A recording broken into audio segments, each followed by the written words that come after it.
Yay. Hi, Emily.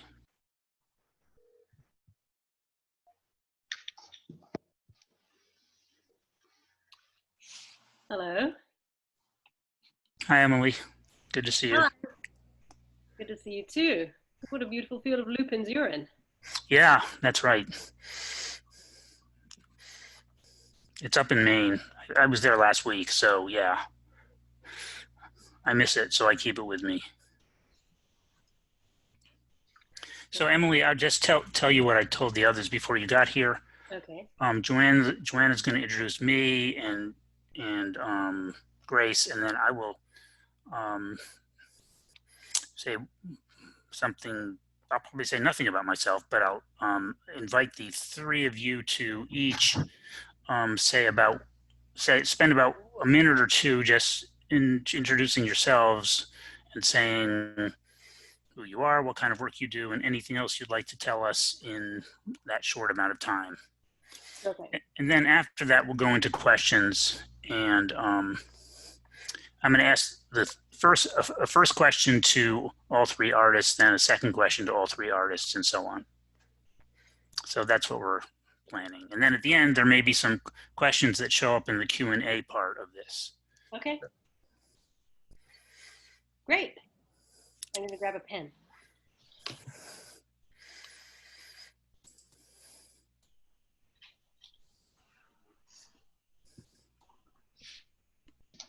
Out here in LaGrangeville, it is now thunder and lightning and rain. Oh, wow. Okay. Oh, nice. Don't lose power, whatever you do. Yeah, I'm hearing thunder here in Hyde Park. Well, right on the border of Hyde Park and Poughkeepsie right now. Pretty nice in Massachusetts.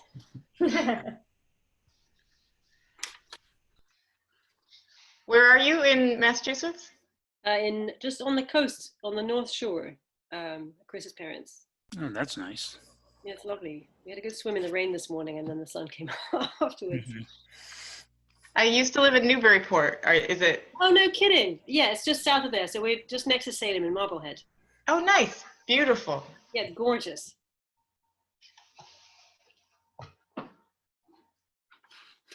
Good place to adopt some family. You checked where they were before going ahead with Chris. So, Joanna, my phone says it's 7:30. Should we go ahead and start? Sure. And we'll just need Grace to... Is John here too? Yeah, I'm here. Yeah, John's here. Oh, good. I was on the wrong view. Hey, John.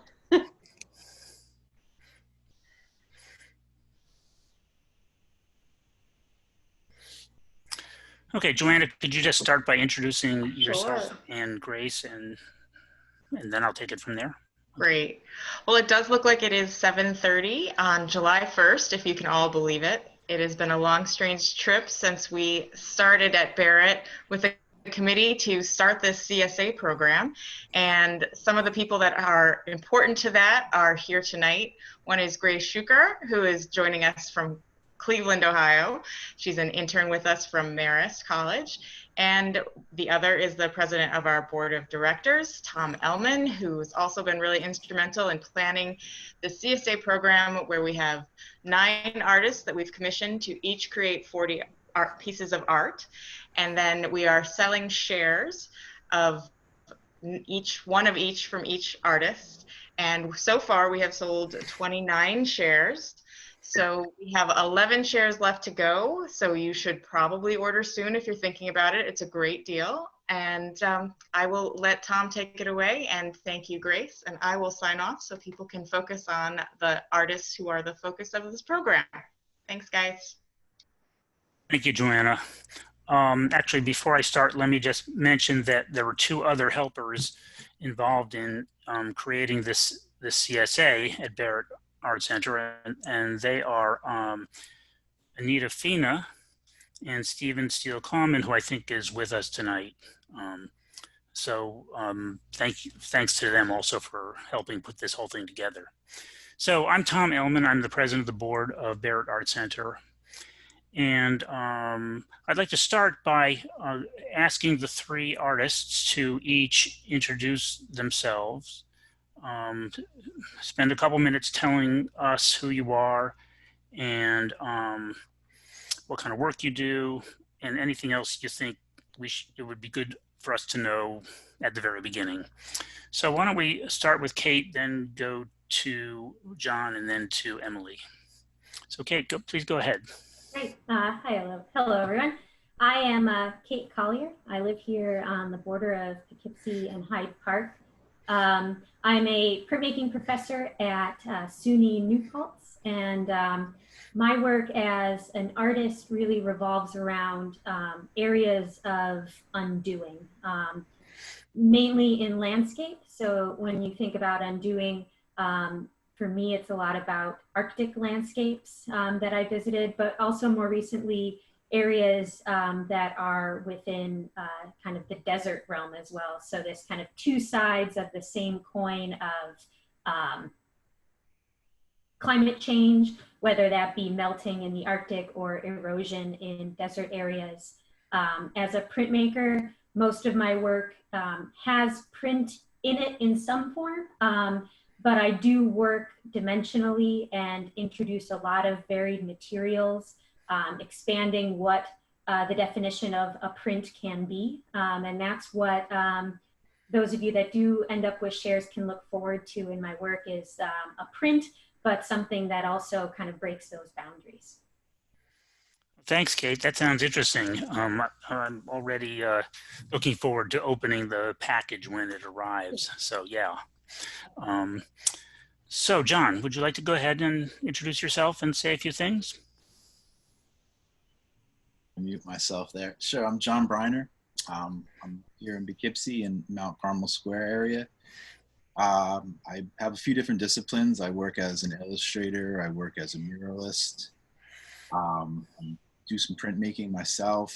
I really prefer to work on found objects. I try to utilize different surfaces. I'm usually after older weathered surfaces for whatever reason, whatever's clicked in my brain. That's what inspires me to portray what I got going on in there, I guess you could say. So a lot of my work tends to be cross between, I would say, I don't want to say environmental, but there's usually a lot of landscapes involved. There's usually, these days, a lot of vegetation. There's a lot of icons that repeat in my work that kind of mass themselves into a body of work that I currently am doing. And so I plan to do a couple different series of prints for the CSA, and there'll probably be a mixture of printmaking and painting because that's usually the style I go with, and they'll also be utilizing found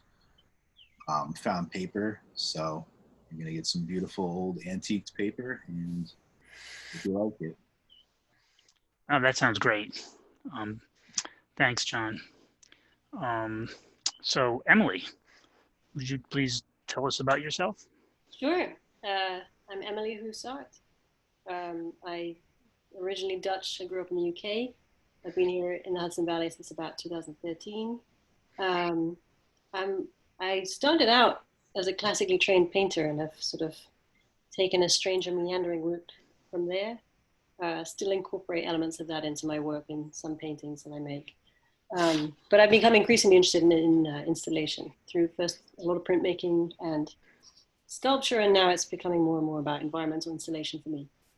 I've been making a lot of work using ideas of things that can't be made by humans.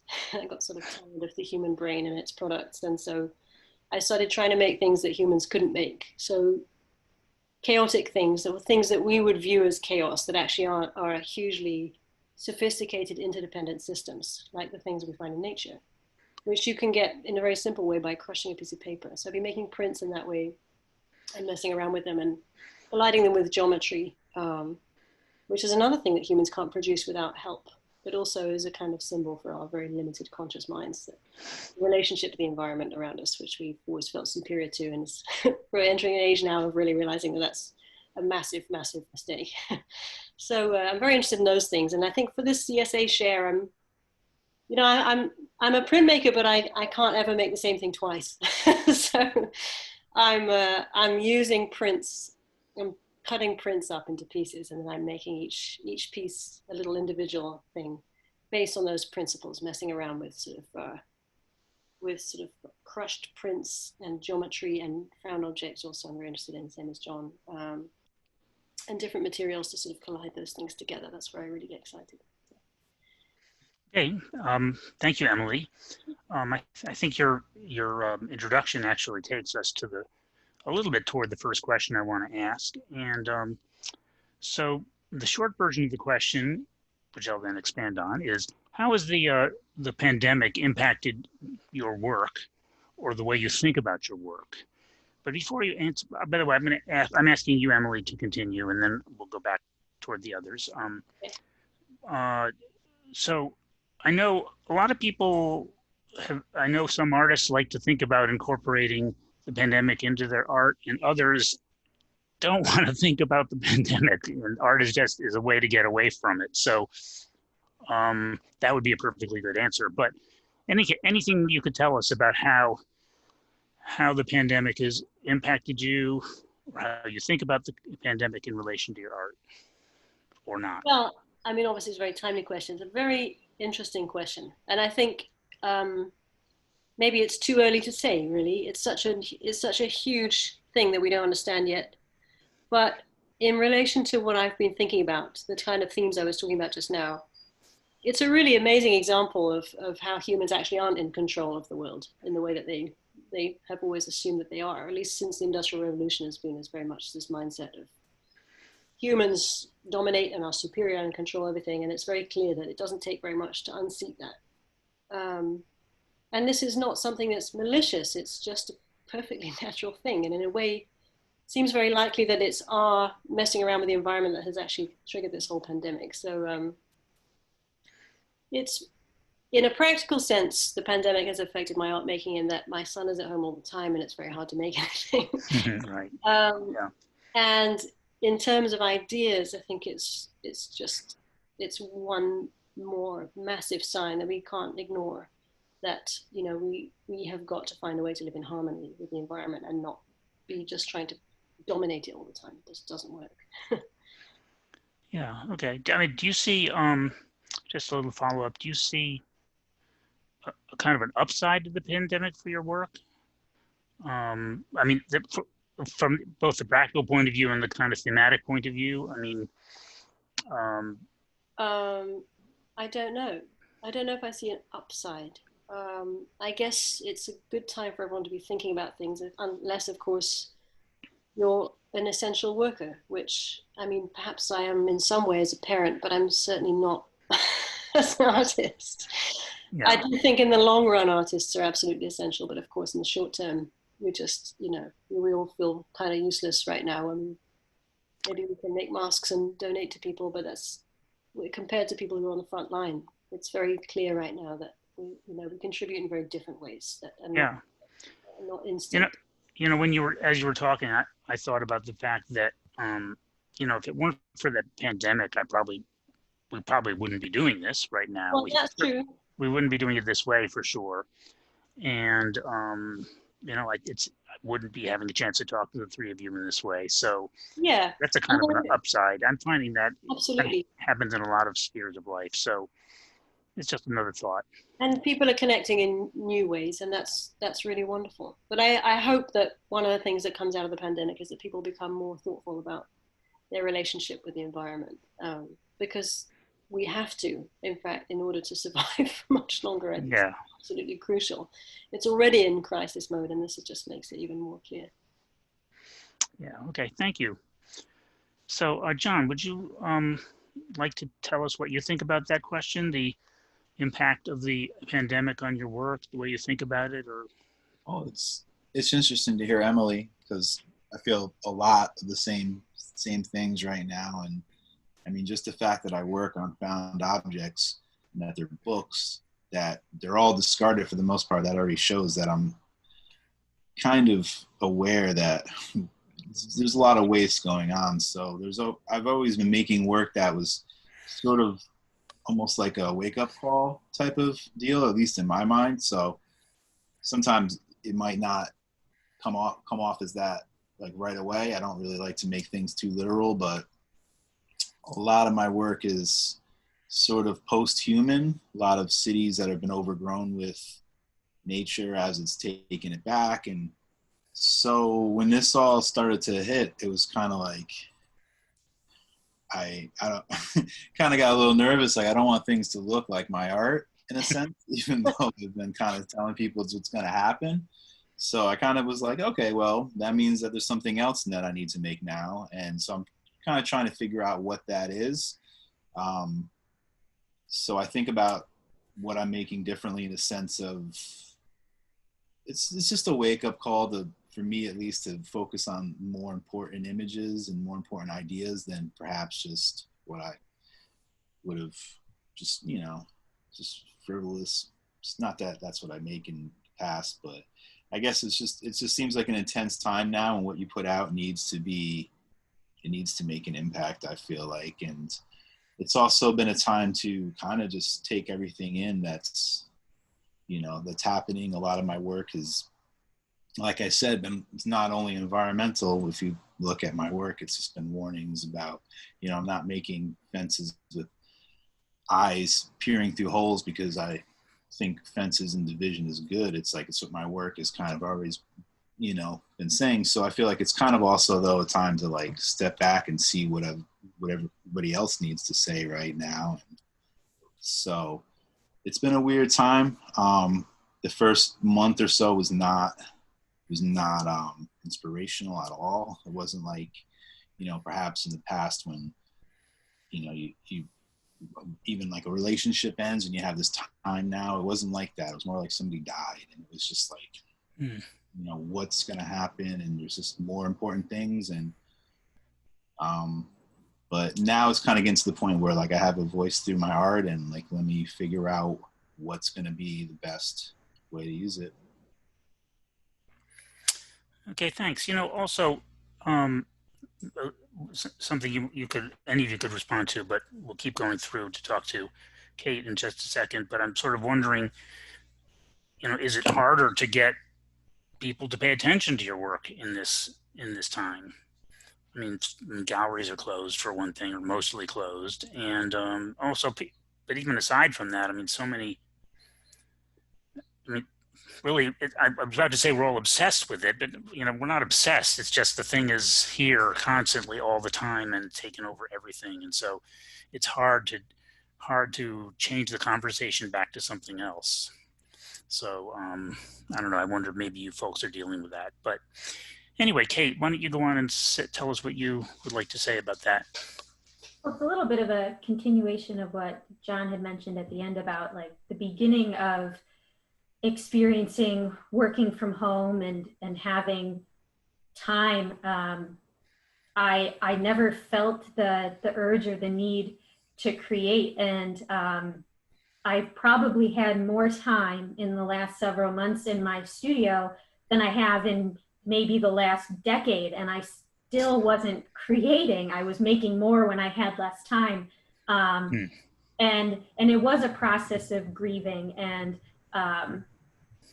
up until a point where I gave myself permission to make, but also to make in ways that weren't necessarily in line with my current body of work or my usual practice, but just a way of creating that got my gears turning again, allowed me to be creative in a way that was a lot less pressure. For me, that was going out and working plein air with chalk pastels, and I have not touched chalk pastels since I was probably 7 years old. But it was something that I think my brain creatively needed in order to allow me to get back to the work that has more gut to it and unclouded my brain a little bit. But I think in general too, I've been seeing people consume creative work at a larger amount and rapider pace because of this pandemic, because it's something that's accessible even while we're remote. And so while we're not in gallery spaces or physically together for artist talks, I've seen that people are a bit more engaged and receptive to creative things because it's what they're using and what is part of their need right now. So while we're not essential workers, what we create can be essential in terms of how people are navigating this new terrain that we're walking through.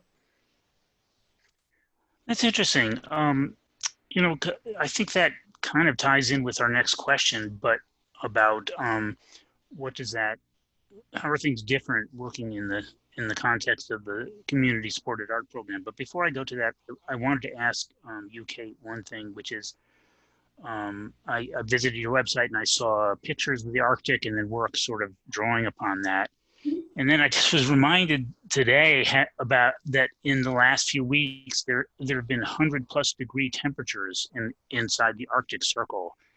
And it just seems, I mean, it's absolutely stunning to me that it could get that hot up there. And what that means, it's kind of scary. And I don't know what it's going to do. If you have a thought about that. It's devastating, I think would be the best word for me to describe it. And what I like to say about my work a lot is, while I document those places, and all the images that you see in my work are representations of my experiences, my memory being in that land or seeing those icebergs, but every piece of ice, every iceberg, every glacier that is depicted in my work no longer exists. Oh, wow. Because it actually probably ceased to exist while I was still standing on that beach in some instances. And so even I always have that in the back of my head that those changes are so rapid, and now even more so when I was there in the Arctic and in Greenland and Iceland. But all of my work is almost an elegy because it can't be seen again, no matter how hard you try or look. Wow. Well, keep recording as much as you can. Maybe someday we'll bring it back. I don't know. So let me go on to the next question, and some of it sort of came up indirectly a few minutes ago. So a little bit of background. We're the Barrett Art Center. Tom Barrett was a WPA artist, which he was hired along with many artists in the Depression in the 1930s. To make art, also to boost the economy and get artists back to work, and a lot of WP art ended up in public places. And actually, I don't know, I can't say I'm anything like an informed person on this general topic, but it seemed to me that from what I've seen of it, it has a kind of a popular. Some of the stuff I've seen has a popular kind of person on the street. I'm thinking of Walker Evans having taken many photographs of the United States during the Depression. He was a WPA artist. So, and so, bringing ordinary people into art. A minute ago, we were talking about art, the role of art for everybody. And I'm reminded that there are various things going on in Poughkeepsie, like Gallery 330 was helping collect and send out art kits for kids who were stuck at home during the pandemic. And so what we're doing now with the CSA, it seems to me we're taking art out of the gallery.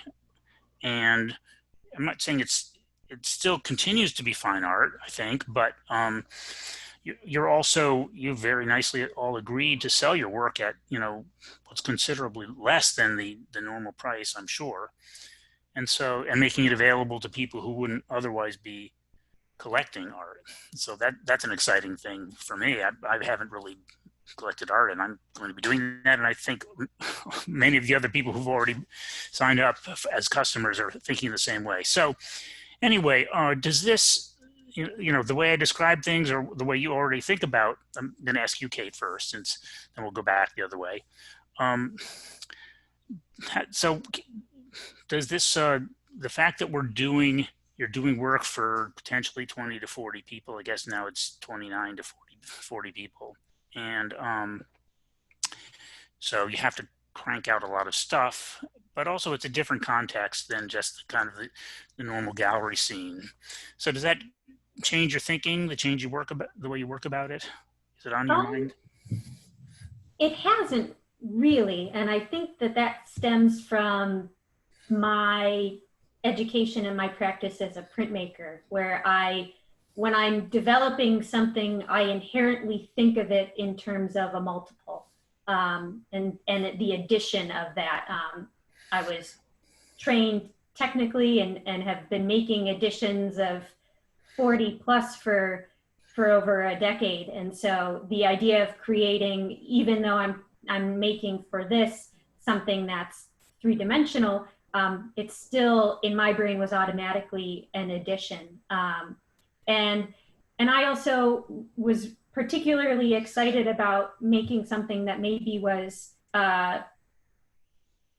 smaller than some of my rather large scale print work, but something that is still very reminiscent of what you can experience in my larger work, where I create dimensional objects or almost experiences with some of these structures and contraptions that allow someone to discover this landscape. And you're getting that within the creation of these pieces that I'm going to make. So I guess I geared it towards it being accessible, but still very much being a Kate Collyer piece. Uh-huh.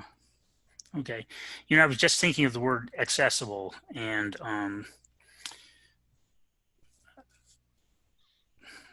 do all artists try to make their work be accessible? I don't know. Maybe not. I'm sure. So be curious to hear all of you address that issue. Do you normally think about accessibility, or do you just make what you want to make and let the world try to access it or not? So that's something to think about as we go ahead with this project. So John, how about you? Could you tell us if you have any thoughts about how it's different to be working in the context of the CSA? And I know, by the way, I think I saw some public art of yours, a mural of yours on your website. So you're obviously not tied to the gallery scene the way some artists are.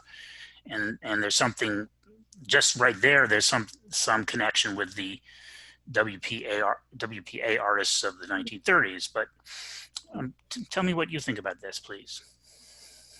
Well, as you just mentioned, I do public art. So to answer your question you just asked, the accessibility question, I think of when I'm doing a mural, I think of where it's going. I think of a lot more involvement with the community, whereas in my studio, if it's my own personal work, it's pretty much what I want to do. So it's good to have that balance. So that's one of the reasons I like to do the murals. I like, when the warm weather hits, it's nice to be giving people art, 24/7, 365. So, but this project also allows me to go back into printmaking, which I haven't been doing as much. I'm also a painter, so obviously I can't make 40 paintings in this time span. So it is kind of a nice change of pace to not only create an edition, but to feel like and to know that there's already people waiting for it. So I've created editions of 40 before, but I still probably have them in some cases. So it's nice to know like that there's that they're going somewhere. That makes you feel important, and it kind of I've enjoyed this program that we're doing, and I've been researching the WPA stuff, and I've always felt like it's a balancing act of being an artist and feeling like you're part of society.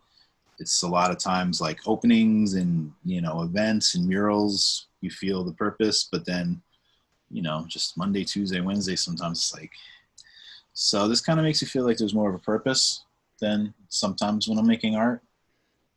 There's people waiting for it, so that's nice. That's the bottom. Yeah, I see. It just occurred to me that one thing that I find exciting about the project of buying a collection of things that we haven't seen. We won't see them until we kind of open the box, and that there's excitement because of course we don't know what it's going to be, but it's also a challenge for the buyers. We'll be surprised, presumably in good ways, and maybe sometimes not in good ways. But it's interesting that it's a challenge for buyers because you buy it and then you see it, and now it's you have to decide, okay, what am I going to think about this thing? What am I going to do with it? If one thing I try to do when I look at art is when it bothers me, I try to stop and say, okay, why is this bothering me, and what am I learning from that? So surprises of all kinds, I think, are always useful, and I think our customers are going to have an opportunity to really maybe to expand their vision of art or their appreciation at the same time. So Emilie, would you like to comment on this topic that we're talking about, making art, inexpensive art for the public? Sure. Yeah, go ahead. I mean, I really like what you were saying about being surprised just now, and I think that's kind of a massive bonus of a program like this, where you don't really know what you're going to get, and you're inviting 9 very different artists to produce something you've never seen. So that's really cool because because that's not usually how art buying works. And so the buyers are definitely going to be surprised, even by artists that they think they know. Mm-hmm. There's going to be something they've never seen that is going to be different to what they're expecting, and it will take a while, I think, to process everything that's in that package. It's really great. What a cool thing to have. Yeah. I'm excited. I hope that they like at least some of them. Good. I'm glad to hear that. I'm really excited to be in this group. There's another thing I'd like to say is that these are 9. Well, I'm not going to count myself, but there are 8 really awesome artists in this group, and and who all make very, very different work. So I think it's just a very unusual thing to happen. I think it's a kind of visionary move of Barrett to do this, and I'm very excited to see who is willing to take a risk like that and jump on board and see what they're going to get. And it's not a very big risk because it really is an amazing deal for the people signing up. Yeah. There's also, as an artist, along the lines of trying to answer your question a little bit, it's exciting for me to have to make potentially 40 works. Partly because, well, I'd like to also jump back a second and say, with this COVID situation, it's been hard to make work, but none of us has mentioned the other thing that's going on, which is, in the wake of George Floyd and the amazing protests that have been going on, and there's huge social change in the air, it's been very weird to even contemplate going back into studio, sort of blinkered life and just keep on making what you're making. I haven't made a thing since this started because of all this. It's just a lot to process, and there's a lot to learn and to read and to figure out how to be a part of this and be a better person and all that stuff. And so that's an ongoing enormous project that takes up most of life, really, for those of us who are not being practically helpful right now. And so that's on my mind very much. I have not found a way to make my work directly relevant to that, and I think that's okay. There are so many ways to be helpful, but I'm grateful to this challenge at this moment because it's got me back in the studio making stuff. And like I said, I don't like to make the same thing twice. I just find it, I just can't do it. I don't know what it is about my brain that doesn't allow me to do that. So it's just like this crazy challenge of, okay, I've set myself a theme. I want every work to be different. And they're all variations on the same set of constraints I've given myself, but it's super exciting. It's really got me in a very creative frame of mind, having, I've already made, I think I've made 9 of them, but that's not very far into 40. Right. Yeah. And so it's great. And I need to get back to that creative place and be like, wow, I've got, what else could I do with this? Let's throw all the elements up in the air and see what happens. And it's developing as these things, you know, you never quite know where you're going to end up on a creative journey like that. So you start something and then it leads you down a certain road, and then different possibilities fork out at with every move you make. And so it's really engaging, and it's a really fun challenge. So I'm enjoying that very much. Well, thank you, Emily. I just want to add one thing to what you said, and that is that you know, you're all in for a surprise, as well as your customers, because you're putting something into the box and you don't know what's going to be next to it, before it, or after it. Although maybe you could. I think if you want, you can consult with each other on what you're doing, or choose not to. That's, I think, up to you folks. But it creates a context. You know, every work sits in relation to something else. So that'll be interesting to see how that plays out. You know, I'm going to go on to the next question in just a minute, but it's amazing how many people are out in the streets who are protesting, and you know, some of us are able to do it a lot, others not as much. And you know, one thing to think about, or that I think about, maybe in relation to what you were just saying, Emily, is, you know, we have to take care of ourselves while we also address the world around us. And you know, being able to continue our work in a stressful situation is part of that. So anyway, that's just a thought. So the last question, I'm going to let you volunteer to answer the last question. And it goes roughly like this. Would you tell us about your personal experience with art? For example, what inspired you to become an artist, or what are some of the biggest challenges you face as an artist? The highlights, the happiest moments, unhappy moments, if there were some. No doubt everybody has those. But would anyone like to say anything about that? Okay. That's a big question, Tom. Okay, it's a big question. So not a bad thing. Yeah. Does anyone want to jump in on that? Okay. I will jump in if. Oh, you jump in. Okay, thank you. Please. Not that I know what the answer is, but you know, it's all I can say is that being an artist is frequently glamorized, and people have said all kinds of interesting things to me, like, wow, you must be so happy all the time and relaxed. You're just doing your hobby all the time. It must be great. You must feel really, really relaxed, and just, is it like therapy every day? It isn't like that at all. No, yeah. It's certainly a privilege to be able to do it, and it's not easy either. It's a lot of sacrifices along the way. You just basically, it's a series of presenting yourself problems that you then have to solve over and over again. And, you know, you can drive yourself a bit crazy, but they're also, I think probably most of us at this point have tried to give it up several times and failed, and realized that this is the only route for us. It's kind of a bananas thing to do. I don't know if I'd really recommend it. I can't remember whose famous quote this is, but if you can't do anything else, what's something like that? Some great quote about, you know, if you've tried desperately to give it up and you realize that you can't live any other way, then you might as well go for it. It's something like that. It's tremendous. It can be tremendously fulfilling, and I think tremendously frustrating and isolating, and it can be a huge mode of communication. I've gone a whole weird non-linear route to get to where I am, and I'm still on that journey, but I feel like I'm on the right path now. It took a long time to find it.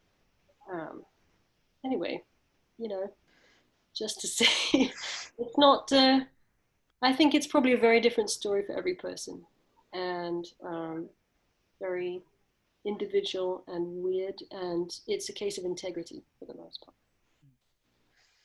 I mean, the things you said I find sobering, but also reassuring at the same time. Because of course it's not anything that's eaten.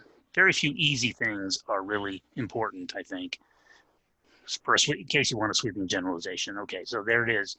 And, you know, maybe it takes a special person to persevere in that situation. I think it takes a special person to persevere in any situation. Yeah, right. And right. this is our chosen situation. It's a pretty weird one. So, John, Kate, Yeah. thoughts? I think I heard John first. Go ahead, John. Okay.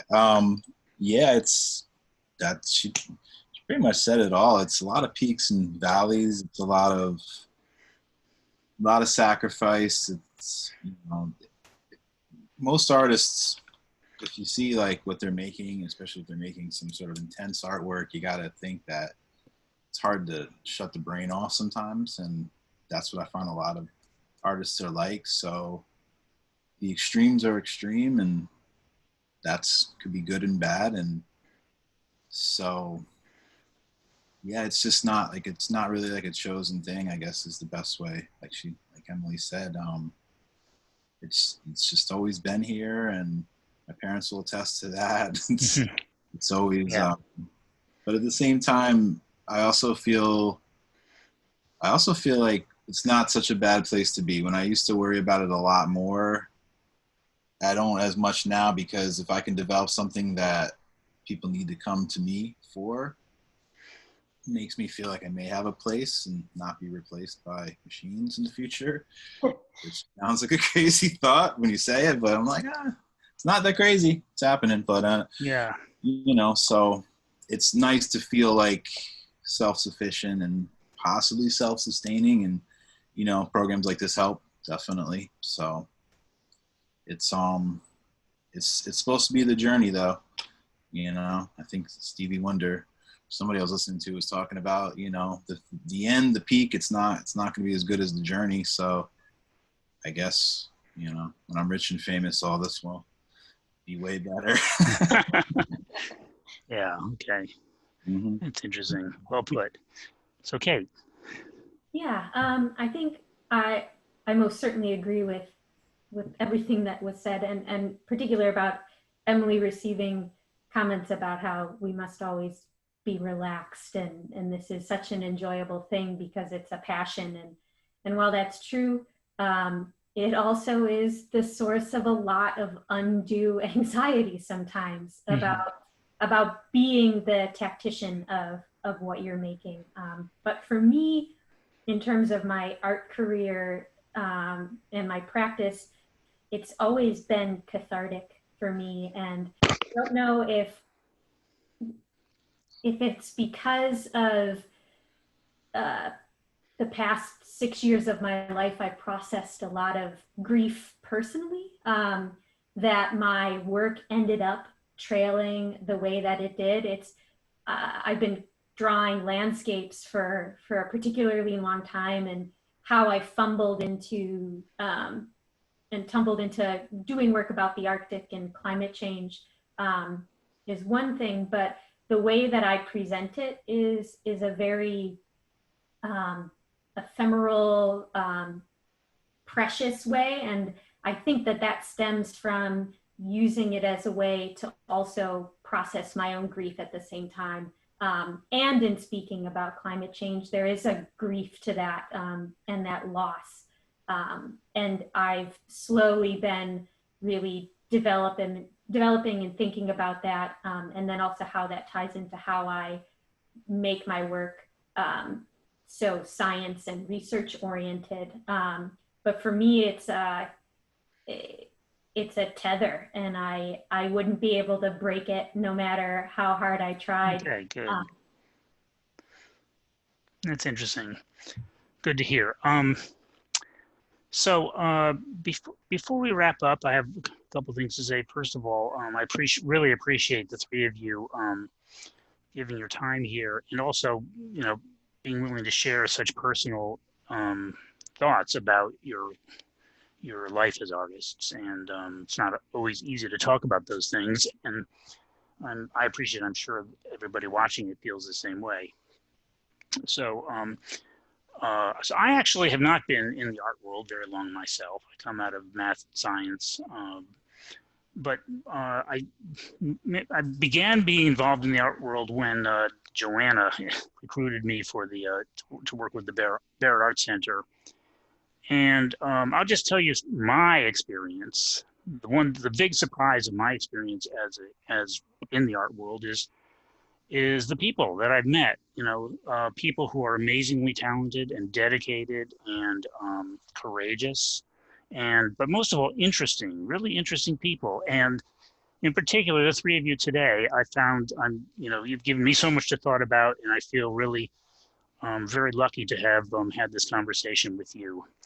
And so I hope I'll find a way to continue it. And I hope that the people in our audience will also maybe reach out to you and find ways to continue this conversation. So thank you all for being here. And I wish you the very best as we go on with all of these things. So take care, folks. Okay. Good night, everybody. No. Night. Thanks. Good night.